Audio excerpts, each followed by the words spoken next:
இப்போது உங்களுக்கெல்லாம் ஒரு சந்தேகம் வரும். என்ன சந்தேகம் வரும்? நாகநாத ஈஸ்வரர்னு சொன்னீங்க, ஆனால் இந்த சர்ப்பதோஷத்தை பற்றி நீங்கள் எதுவுமே சொல்லலை.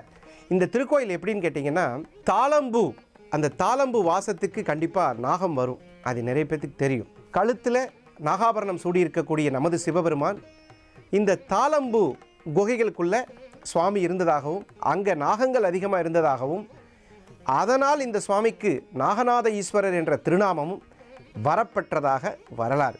பொதுவாகவே சிவபெருமானை வணங்குறதுனால சர்ப்பதோஷம் விலகும்.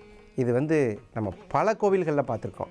இந்த திருக்கோயிலில் சுவாமியே நாகநாதனாக அமர்கிறார். அது எவ்வளோ பெரிய விஷயம்! அந்த சர்ப்பதோஷத்தை தானே நீக்கித் தருவதாக இந்த ஸ்தலத்தில் அமர்ந்து தெய்வீக லட்சணம் பொருந்தி இங்கு வரக்கூடிய அனைத்து பக்தர்களுக்கும் நாகதோஷத்தை விலக்கி தரக்கூடிய ஒரு ஸ்தலமாக இருப்பதால் நம்மளுடைய அருள்கணிகள் அனைவரும் எப்பயாவது உங்களுக்கு வாய்ப்பு கிடைக்கும் பொழுது, இறைவன் அழைத்து செல்லும்போது இந்த ஸ்தலத்திற்கு சென்று உங்களுடைய நாகதோஷத்தை நிவர்த்தி செய்து கொள்வது ஒரு அருமையான வாய்ப்பு மட்டுமல்ல, வாழ்க்கையில் கிடைத்த இந்த அருமையான சந்தர்ப்பத்தில் வேறு யாருக்காவது ஒரு திருமணம் ஆகாமல், குழந்தை பாக்கியம் இல்லாமல், சர்ப்பதோஷம் இருந்து அவர்களை வாட்டிக் கொண்டிருந்தால் அவர்களுக்கு இந்த தகவலை சொல்லுவதால் சர்ப்பதோஷம் நிவர்த்தியாகும் என்ற அருமையான செய்தியை சொல்லி, இப்போ அந்த உற்சவருக்கு ஒரு தீபாராதனை.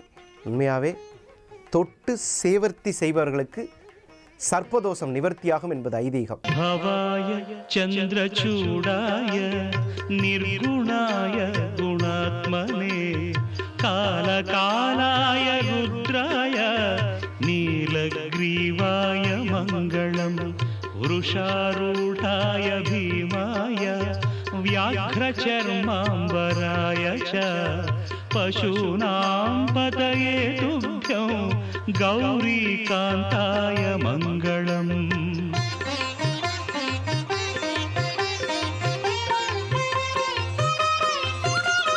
भस्मोद्धूलितदेहाय व्याळयज्ञोपवीतिने रुद्राक्षमालाभूषाय व्योमकेशाय मङ्गलम्.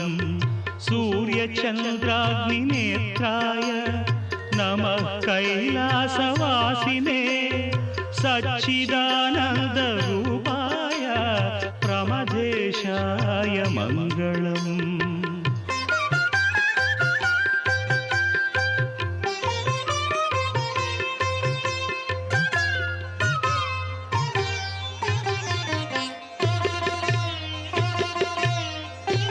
मृत्युंजयाय साम्बाय सृष्टिस्थित्यन्तकारिणे. சுவாமிக்கு நாகநாதீஸ்வரரை மனதால், வாக்கால், உள்ளத்தால் செய்த எத்தனை வினைகளாக இருந்தாலும் அவன் அருளாலே அவன் தாள் வணங்கி என்ற சொல்லிற்கு பாங்காய் இறைவனை வணங்குங்கள். உங்களுடைய தோஷம் முழுமையாய் தோஷங்களை நிவர்த்தி செய்வது மட்டுமின்றி மேலும் அவர்களுக்கு எந்தவிதமான தீங்கும் ஏற்படாமல் இந்த நாகநாதீஸ்வரர் காத்து அருள்பாலிப்பார். இதுக்கு மேல என்ன சொல்ல போற? சொல்றதுக்கு வேற ஏதாவது போய் இருந்தா சொல்லிடு. அவதான் ஏமாத்தி எல்லாத்தையும் என்கிட்ட இருந்து பறிச்சிட்டான்னு பார்த்தா நீயும் இப்ப அதே தான் பண்ணிருக்க. ஏன் ஆலியா, ஏன் இப்படி பண்ண? இந்த உலகத்துல பாட்டிக்கு அப்புறம் நான் யார் மேலேயாவது உயிரையே வச்சிருக்கேன்னா அது ஊ மேலதான் உனக்கு தெரியாதா? ஏன் இப்படி பண்ண ஆலியா? உனக்கு காசு பணம் அவ்வளவு முக்கியமா போயிடுச்சு. அதுக்காக நம்ம உறவை கூட மறந்துடுவியா?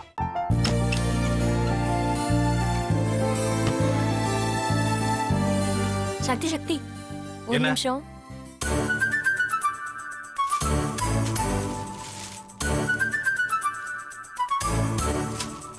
இந்தாங்க. என்ன இது? உங்களுக்கு பிடிச்ச பிராண்ட் செப்பல். இது என்ன நான் தலையில வச்சுட்டு தூங்கணுமா? சரி, அதை விடுங்க. இங்க பாத்தீங்களா, டைம் பீஸ்.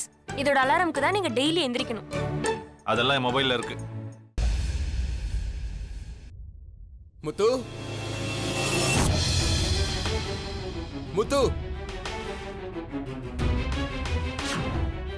என்னடி இவன் முத்துன்னு ஒருத்தைய உருவாக்கி விட்டான்? செல்வியை மறப்பான்னு பார்த்தா எப்ப பார்த்தாலும் முத்து முத்துன்னு கூப்பிட்டு இருக்கான். முத்துவ கூப்பிட மட்டுமா செய்யறான்? முத்துவ வச்சு என்னென்னமோ செய்யறான். நாம தான் இளிச்சவாய் மாதிரி வேடிக்கை பார்த்துட்டு இருக்கோம். என்ன முறைச்சு என்ன பிரயோஜனமாயா? உனக்கு வேற குரல் போயிடுச்சு. அடுத்து அவ செல்வியை கூப்பிட்டானா என்ன பண்ண போற? உன் விருப்பப்படியே நீ ராமநாத வீட்டு மருமகளா வாழப் போற.